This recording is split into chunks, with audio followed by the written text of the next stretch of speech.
Black CEO, mocked by billionaire white family minutes later, she destroys their $900M deal. Hello everyone. Before we begin today's video, I need your help. We've noticed that the channel is losing traction, and subscribing is one of the best ways you can help us. It's quick, free, and allows us to continue bringing you great content. Your support means everything. Let's keep this channel growing collectively. Where are you watching from? Drop your city or country in the comments below. Thank you very much. Now, let's get back to the story. Hey Blackie, go serve. The words didn't just cut through the gala, they detonated in it. Crystal stopped chiming. Forks froze mid-air. 100 faces turned at once, the way prey turns toward a gunshot. And at the center of the blast radius, she stood. A young black woman in a soft rose gown, posture composed, phone lifted lightly to her ear, as if humiliation were just another noise shed learned to move through. The chandelier above her threw ribbons of gold across her face, but nothing could soften the sharpness of the moment. Across the polished marble floor, the source of the insult beamed with drunken confidence. A blonde woman in a midnight blue dress, laughter spilling out of her like champagne turned sour, pointed at the black woman as if presenting a spectacle. Her companions, two tuxedoed men with old money smirks, laughed louder than they needed to.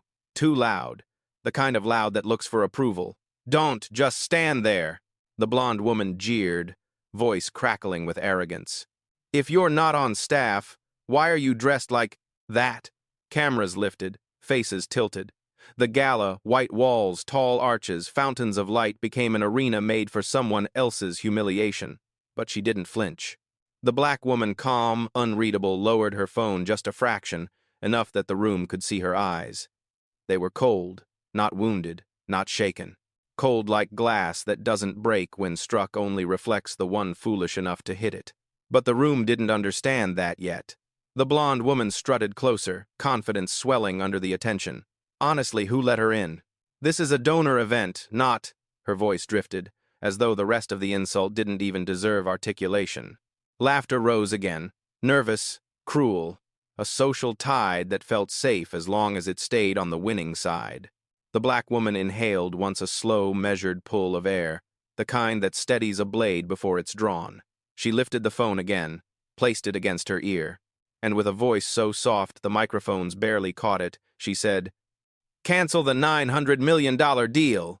The blonde woman blinked, then barked out a laugh. What deal? Are you pretending to be important? That's adorable. But something shifted. Not in the lights, not in the music, in the crowd. A few faces stiffened. A few whispers curled upward like smoke, because someone in that room recognized her voice.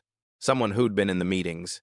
Someone who knew exactly who had the authority to make a $900M deal disappear with one sentence. Silence rolled outward, slow and heavy, like a tide swallowing the marble shore.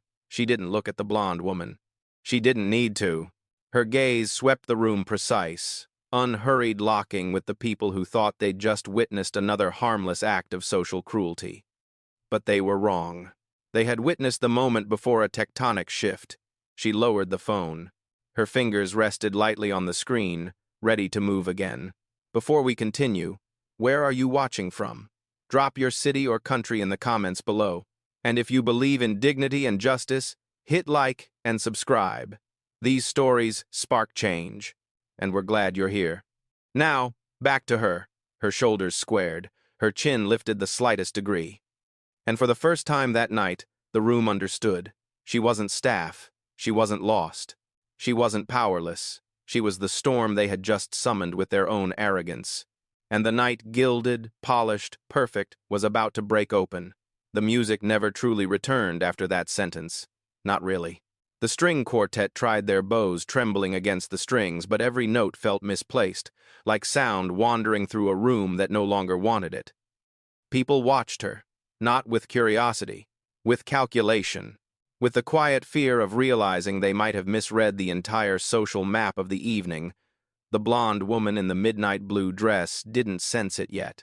She was still laughing, still pointing, still riding the high of her own cruelty. Look at her, she snickered to the men beside her, acting like she's somebody. God, the delusion. But the men weren't laughing anymore. One of them lowered his champagne flute. The other swallowed hard, eyes darting between his phone and the woman he had just mocked. Notifications were popping up across his lock screen, silent banners, glowing like warnings. The blonde woman noticed the shift. "What?" she demanded, her confident smile tightening. "Why are you two suddenly so tense?" They didn't answer. Across the room, a man in a tailored charcoal suit, a senior board member of the Billionaire family, went pale as he stared at his phone. His eyebrows twitched upward in a rare expression of horror. Then another guest reacted, and another. A ripple of shocked exhales spread through the gala, soft but unmistakable. The black woman in the rose gown remained perfectly still, fingers resting lightly against her phone, eyes locked forward with a calmness that made the chandeliers seem to dim. Someone whispered her name. Quiet, like a secret finally remembered. Is that her? No, it can't be. But the voice the board calls, that's the voice. The blonde woman's confidence faltered for the first time. She stepped closer, forcing a laugh that shook more than she intended. "Oh, stop. She's nobody. A guest who got lost, that's all." Don't let her little performance. But her words trailed off. Because the room, every polished donor, every executive, every investor wasn't looking at her anymore. They were looking past her. At the black woman she had humiliated. At the woman who had just canceled a $900M lifeline with a single breath. The blonde woman's husband approached her, gripping her elbow. "Marilyn," he whispered urgently, "we need to talk. Right now." "About what?" she snapped. He tilted his phone toward her. She blinked once, then twice. The color drained from her face. The screen displayed a headline, a scheduled announcement for midnight, naming a mysterious partner whose signature would finalize the family's financial rescue. A name she recognized. A name the whole board had whispered about for months. The name of the woman she had just insulted. Her throat tightened. "No," Marilyn whispered. "That's not. She can't be." But the truth was already moving through the room like a winter wind. The black woman's posture didn't change. She didn't raise her voice. She didn't acknowledge the stares. She simply breathed. And breathing, somehow, was enough to tilt the room off its axis. Behind her, a man in a tuxedo murmured, "My God." She was on the call this morning. The asset meeting. That was her voice. Another whispered, "They just lost the deal." Someone else added, "This will ruin them." The blonde woman stumbled back a step, her heels scraping marble. The storm she thought she controlled was no longer in her hands. It was in the hands of the woman Shed tried to belittle, and the storm was only beginning to speak. Marilyn's breath hitched, not from embarrassment, from fear. A kind of fear money couldn't disguise. A kind of fear that didn't belong in a ballroom drenched in gold and violin music. Her husband tried to steady her arm, but she jerked away, eyes fixed on the black woman standing at the center of a silence she herself had created. "That's impossible," Marilyn whispered. "If she were important, someone would have told me." The words tripped over themselves, flimsy, desperate. But the murmurs kept growing. Near the bar, a venture capitalist stared at his phone like it was reporting an earthquake. "Her firm controls half the liquidity in the merger," he muttered. "Without her signature, their empire collapses." Another executive added, "The board said she was supposed to arrive tonight. They just didn't know what she looked like." A shiver traveled through the room, because now they did. Marilyn's daughter, a woman with perfect curls and an expression trained to hide discomfort, stepped forward, her confidence cracking along the edges. "She can't just walk in here and—" She didn't walk in, someone interrupted sharply. She was invited. You were warned she was attending. Marilyn spun toward the voice, eyes wide. "That's ridiculous. If someone like her were coming, I would have what, exactly? Greeted her politely, pretended to respect her, or made sure she never made it past the door?" The unspoken truth hung between them. Across the marble floor, the black woman in the rose gown finally moved. Just a step, but the movement sliced through the tension like a blade of calm. Every head turned, every phone tilted, every breath tightened. Her heels clicked, softly, measured, controlled, the sound echoing like punctuation in a room that had forgotten how to breathe. She didn't approach Marilyn. She didn't need to. Instead, she turned slightly, her gaze sweeping across the donors and executives who had laughed minutes earlier. Now they stood frozen, unsure whether to bow or run. Her voice, when it came, was soft, almost gentle, but sharpened by absolute clarity. "You wanted to know who I am." A ripple pushed outward, slow and trembling. She took another step, the light catching the calm steel in her eyes. "You wanted to know why I'm here." Marilyn's daughter swallowed hard. Her husband shifted uncomfortably.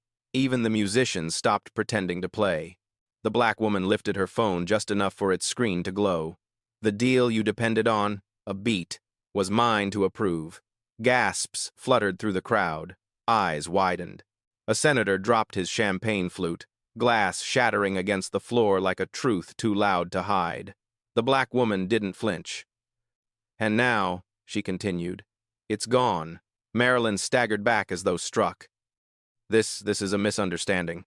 You can't just destroy a $900 million merger because of you." Her tone did not rise. It didn't need to. "Don't give yourself so much credit.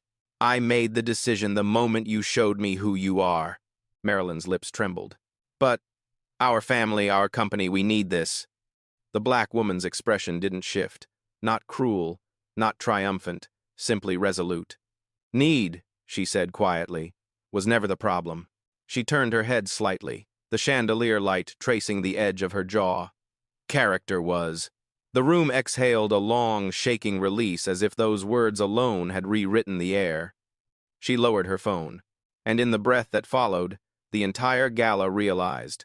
This wasn't retribution. This wasn't anger. This wasn't a scene created for spectacle. This was consequence delivered with precision. For a moment, the ballroom forgot how bright it was. The chandeliers still burned overhead, flooding the space in molten gold, but a shadow had settled, not darkness, but awareness. A collective realization that the night they thought they controlled was slipping from their hands, grain by grain. Marilyn's husband tried again, voice low, trembling. "We can fix this. Maybe if we apologize." But Marilyn wasn't listening. She was staring at the black woman as if trying to rearrange reality into something safer, something where power still looked like her family, her friends, her reflection. "This isn't fair," she whispered. "You came here pretending to be someone else." The black woman's head turned slightly, amusement flickering like a flame behind glass. "Pretending?" She took a slow step forward. "Marilyn, I walked into this room exactly as myself. You're the one who decided what I wasn't." A few guests shifted uncomfortably. The truth had weight now, and it was falling on them too. One of the men who had laughed earlier cleared his throat. I didn't know who you were." "If I had, I never would have." Her eyes found him. Steady, unblinking. "That's the problem," she said quietly. "Respect shouldn't depend on recognition." He looked away, shame flooding up his neck. Marilyn's daughter stepped forward next, voice thin, brittle. "You have to understand. Our family has been under pressure. The company, the black woman repeated, was being rescued by a woman you mocked, a woman you dismissed, a woman you tried to reduce to a stereotype." Her voice didn't rise, but the weight of her words made the air feel heavier, as if the marble underfoot had become a tribunal floor. Marilyn swallowed hard. Her mascara shimmered with the threat of tears she refused to shed. "We're not bad people," she insisted. "We do charity work. We support communities. We don't deserve this." The black woman stopped walking. Her stillness was more commanding than any stride. "Deserve?" she echoed. "You think consequences wait for moral perfection? You humiliated a stranger in a room filled with witnesses? You thought your money made that safe." Marilyn's lips parted, but no sound came out. The room was utterly silent except for the faint, nervous scraping of a waiter's shoes against marble as he slowly backed out of sight. The black woman continued, "Your company wasn't failing because the world is cruel. It was failing because you thought cruelty was power." A gasp rippled through the crowd. Even those who admired Marilyn or feared her didn't dare speak. The black woman's phone buzzed once in her hand. Not loudly. Just enough.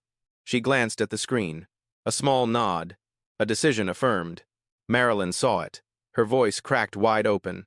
What was that?" The black woman lifted her gaze, eyes cold and unhurried. That, she said softly, was confirmation. Marilyn's knees nearly buckled. Confirmation of what? The answer came like a whisper that somehow filled the entire room. That your $900 million lifeline is officially withdrawn. The documents are void, the accounts are closed, and the board has already been notified. Marilyn's husband clutched her arm. Her daughter gasped. One of the men behind them muttered a prayer under his breath. The black woman didn't move, didn't gloat, didn't smirk. She simply let the truth land. You didn't lose a deal tonight, she said. You revealed why you never deserved it. The chandeliers above flickered as if even the light was stepping back from the family now crumbling beneath them. And the room braced itself. The collapse didn't begin with shouting. It began with vibrations, soft, rhythmic, relentless. One phone buzzed, then another. Then a dozen more screens lighting up across the white and gold ballroom like sparks jumping along a fuse. Executives stared down at their devices, and their faces shifted from curiosity to confusion, to dread. Marilyn saw it. She watched the color drain from men who once boasted they were too big to fail. She saw donors straightening their posture like soldiers bracing for an impact they couldn't see but could already feel. Then her own phone lit up. A notification stretched across the screen. Urgent. Liquidity freeze Apex Stratos withdrawal. $900M deal terminated. Her fingers shook so violently she nearly dropped the device. No, she whispered. No, no, no, this can't. But the phone buzzed again, and again, and again. Each alert a blow. Market confidence, declining internal assets, flagged debt exposure, recalculated, emergency board session, activated. Her daughter clapped a hand over her mouth, eyes flooding. Her husband stepped back like the ground had tilted under him. And still the black woman in the rose gown hadn't moved. She watched the fallout unfold the way a surgeon watches the final line on a heart monitor, not with malice, but with certainty. Someone in the crowd spoke first. Oh my God, their stock is tanking. Another voice. The merger was their only way out. And another, this will finish them. The words swirled through the air, chasing one another like cold wind curling under a door. A man from the Billionaire family's board, the same one who had paled earlier, rushed toward Marilyn. We have to get you to the conference room now. The press already got the leak. Reporters are outside. What leak? Marilyn gasped. The leak that your family just lost its entire future, he said, voice razor-thin with panic. This is a crisis. She staggered backward. No, she can't do this. She can't. You don't understand our lenders, our investors, our partners. The board member cut her off with a single brutal truth. They're gone, Marilyn. All of them. She pulled everything. His voice cracked on the last word, like a man reading his own obituary aloud. Marilyn turned toward the black woman, desperation clawing its way up her throat. Why? She begged. Why did you do this? Why would you ruin us over one mistake? The black woman's gaze remained steady. You didn't make one mistake, she said quietly. You made a habit. Tonight was just the first time someone refused to carry the cost of it. Marilyn shook her head violently, tears streaking down her cheeks. We can rebuild. We can fix our image. People will understand. The black woman's voice slid through the air like the closing of a vault door. Your image was built on who you pretended to be. Tonight showed who you are. Silence, complete, absolute, fragile. Then the ballroom doors burst open. A cluster of assistants pushed inside, their faces pale, tablets in hand. One whispered to the board member, Sir, it's worse. The family's private accounts have been flagged. Their creditors are demanding immediate collateral. The board member dropped into a chair as if his legs had forgotten how to hold him. Marilyn's daughter whimpered, This can't be real. This is everything, everything. And the black woman finally spoke again, not loudly, not triumphantly, but with a clarity that carried more weight than a shout ever could. Everything built on arrogance is temporary. Everything built on character endures. The assistant closest to Marilyn swallowed. Mom, your limo is waiting. They said the front entrance is surrounded. Reporters, investors, protesters. Marilyn blinked at him, hollow. How did everything fall apart in 20 minutes? The black woman tilted her head, calm as moonlight. It didn't fall apart tonight, she said. It fell apart years ago. Tonight, it simply became visible. And in that moment, the ballroom, once shining, once proud, felt like a cathedral of consequences, and they were only halfway through the night. The ballroom doors hadn't finished swinging shut before the outside world crashed in. Not physically, not yet, but digitally. Screens lit up like a second chandelier, this one colder, sharper, more honest than the one glittering above their heads. A breaking news banner flashed onto devices across the room. Apex Stratos withdraws $900M deal, dead Vanderlyn estate facing immediate insolvency, merger collapse, sparks overnight panic. People who'd been sipping champagne minutes ago now stared at their phones like mirrors reflecting their own complicity. A senator cursed under his breath. A tech CEO muttered, "This is catastrophic." Someone near the back whispered, "She just erased an empire." Marilyn's daughter reached for a chair, knuckles white. "Daddy will handle this," she said shakily. "He always does. He knows how to spin things." A voice behind her answered, low, resigned, "Not this time." Richard Vanderlyn, patriarch of the family, the man whose name graced hospitals, scholarships, theaters, had finally appeared in the ballroom. His face, usually stretched into a politician's polished smile, was carved into something raw and aging. He looked at his wife first, then at his daughter, then at the black woman they'd humiliated, his expression hollowed. "Is it true?" he asked. His voice carried the brittle weight of a man who already knew the answer. The black woman didn't respond. She didn't need to. Another notification hit his phone. He flinched. His hand rose to his mouth, trembling. Liquidity freeze. Creditors requesting collateral. Board demanding emergency resignation. He read aloud, voice collapsing on itself. Marilyn stepped toward him. "We didn't know who she was," she said desperately. "Richard, you have to fix this. You always fix things." Richard stared at her, really stared for the first time in years. "You humiliated the only person who could save us," he said quietly. "She had the authority. She had the power. And you treated her like—" He didn't finish the sentence. He didn't have to. Shame filled the blank for him. Behind him, reporters began gathering at the glass doors, camera flashes sparking through the frosted panes. The sound of voices rising, overlapping, urgent bled into the ballroom. Is the merger really dead? Has Vanderlyn Holdings collapsed? Is it true the CEO was publicly insulted? Security tried to hold them back, but the damage wasn't at the door, it was already inside. A philanthropist who'd donated millions through the Vanderlyn Foundation suddenly stepped away from the family, murmuring to his assistant, "Pull our association. Immediately." Another board member was already on the phone. "We cannot be linked to this. Cut ties. I don't care how." The room shifted again, not with anger, not with disgust, with self-preservation. People who had adored the Vanderlyns at 7 p.m. were now scrambling to abandon them by 9. That was the cruelty of old money. It loved nothing more than watching its own fall. Richard turned back to the black woman, voice cracking. "Please," he said, "if you undo this, if you reconsider." "Ill," she raised a hand gently. Not rudely, not victoriously, just enough to stop him. "I don't undo consequences," she said. Her voice was a steady river, calm on the surface, unstoppable beneath. Richard swallowed, his throat bobbing like it hurt to breathe. "You're going to destroy us," he whispered.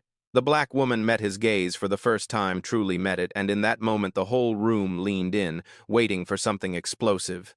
But her answer was softer than anyone expected. "No," she said.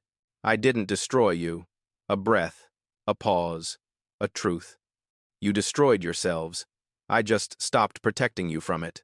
The weight of those words sank into the marble, into the chandeliers, into every person who had witnessed the arc of arrogance curving back toward its source.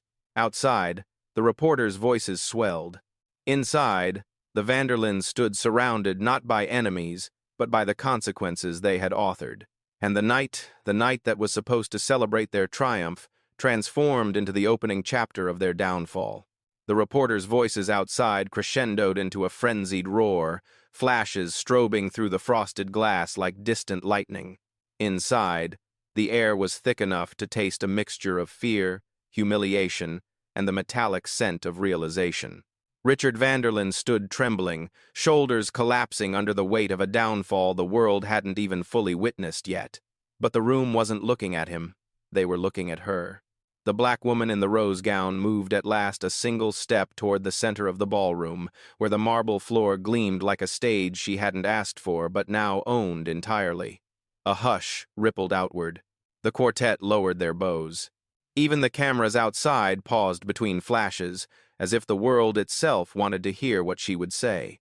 She didn't speak immediately. She let silence deepen, let it become the frame for what was about to be revealed. Then, "My name," she said calmly, "is Amina Clarke." Gasps cracked through the crowd like dry branches snapping. A few people staggered. One man sat down abruptly, as if his legs had betrayed him. Amina Clarke, CEO of Apex Stratos, architect of 3 of the largest tech acquisitions in the last decade, a woman whose signature could move markets and tonight had shattered one. Marilyn pressed a hand to her chest, choking on disbelief. "No," she whispered. "You can't be. You didn't look like—" She stopped, realizing the sentence had no safe ending. Amina tilted her head slightly, eyes calm as carved stone. "Didn't look like someone you owed respect?" she offered gently. The question landed like a verdict. Marilyn's daughter's lips quivered. We didn't know, and it wouldn't have changed what you said," Amina replied softly. "If you believed respect must be earned through status, then you never intended to give it freely." Across the ballroom, an investor muttered, "God, we mocked a billionaire." But billionaire wasn't the right word. Amina Clarke wasn't just wealthy. She was infrastructure, a pillar in industries the Vanderlyns were drowning in. Richard stepped forward, desperation bleeding into his voice. "Amina, Miss Clarke, please, you've made your point. We understand. But if you undo this," Amina lifted a hand, and the room fell silent again. "This was never about revenge," she said. "Revenge is loud, petty, temporary." She took another step, her heels cutting soft, precise echoes into the marble. "This is accountability, and accountability," she added, "is quiet. It simply removes privileges from those who misuse them." A senator nodded slowly, murmuring, "Shay's right." Marilyn's husband sank into a chair, face buried in his hands. Amina turned her gaze toward the crowd, not angry, not triumphant, but steady, like a lighthouse cutting through fog. "You all watched," she said. "You heard what was said to me. You laughed. You filmed it. Not because you believed it was right, but because you believed there would be no consequence." A few people looked away. Shame spread like a stain through silk. Amina continued, "You were wrong." Another step forward, another shift in the room's gravity. "I wasn't here tonight to rescue an empire built on arrogance. I was here to see if your character was worthy of partnership." Her eyes returned to Marilyn, not cruel, not punishing, simply honest. "And you answered that question yourself." Marilyn broke. Tears spilled freely, mascara tracing the seams of collapse. "Amina, please. I didn't know. I didn't know who you were." Amina's voice softened, not with pity but truth. "You didn't care who I was." Silence. Absolute. Then Amina delivered the line that would echo across social media for days. "Power doesn't reveal character. Opportunity does, and you had yours." The chandeliers above them shimmered, trembling slightly as if the building itself understood the shift in hierarchy. And the room knew this wasn't the end of the Vanderlyns. This was the moment the world learned why they fell. The ballroom seemed to shrink around the truth. Amina stood beneath the chandelier, its thousands of glass facets scattering light across her skin like fragments of a crown, one she wore without asking, without needing permission. But the crown tonight wasn't wealth, it was clarity. A clarity the Vanderlyns had never learned to face. Outside, reporters pressed against the glass. Screens flashed. Headlines multiplied like a storm swelling on the horizon. The fall of an empire always drew a crowd. Inside, however, everything moved slowly, as if time itself had stepped back to watch what she would do next. Amina inhaled once. Deep, grounded. Then she reached into her clutch and drew out a small silver tablet, discreet, elegant, the kind of device that didn't announce power but conducted it. Her fingertips glided across the screen. Marilyn flinched as though Shed heard a gun being cocked. What are you doing now?" she whispered. Amina didn't answer immediately. She let the silence widen, deliberate, inevitable. "At Apex Stratos," she finally said, "we revise our allocations quarterly." Her tone was professional, unhurried, as if she were discussing a board meeting rather than the redistribution of nearly $1 billion. And since the $900 million set aside for your merger is no longer needed, she tapped once. The sound echoed like a gavel. "It will be reassigned." The board member nearest her stiffened. Reassigned? To what? Amina lifted her gaze. To those who build instead of inherit. Shock rippled through the room. A donor stammered, Are you saying the funds won't be reinvested in your company?" "No." Amina's voice was soft, but the firmness beneath it struck like steel. "It will be invested in people who were never allowed into rooms like this." Phones buzzed again. Not in panic this time, in awe. Amina continued, each word cutting through the air with almost ceremonial precision. $300 million will be transferred to the Clarke Futures Initiative, a fund supporting Black female founders in tech, finance, and infrastructure. Several women in the crowd gasped.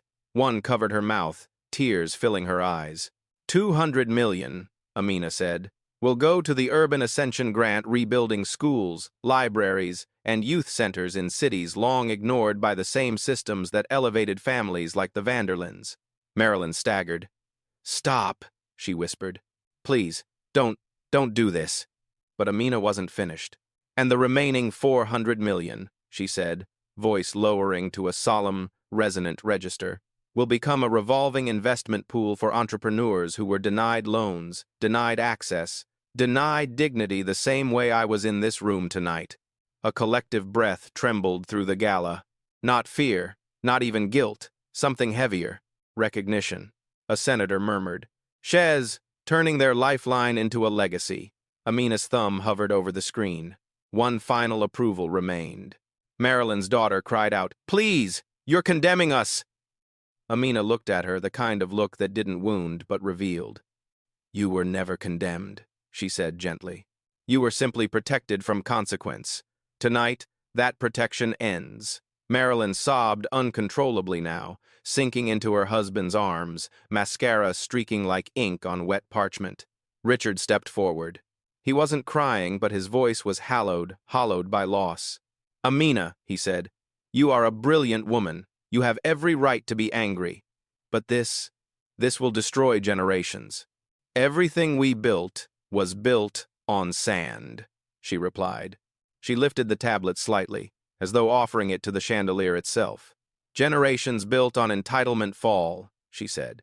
"Generations built on opportunity rise." Then she pressed her thumb to the final confirmation.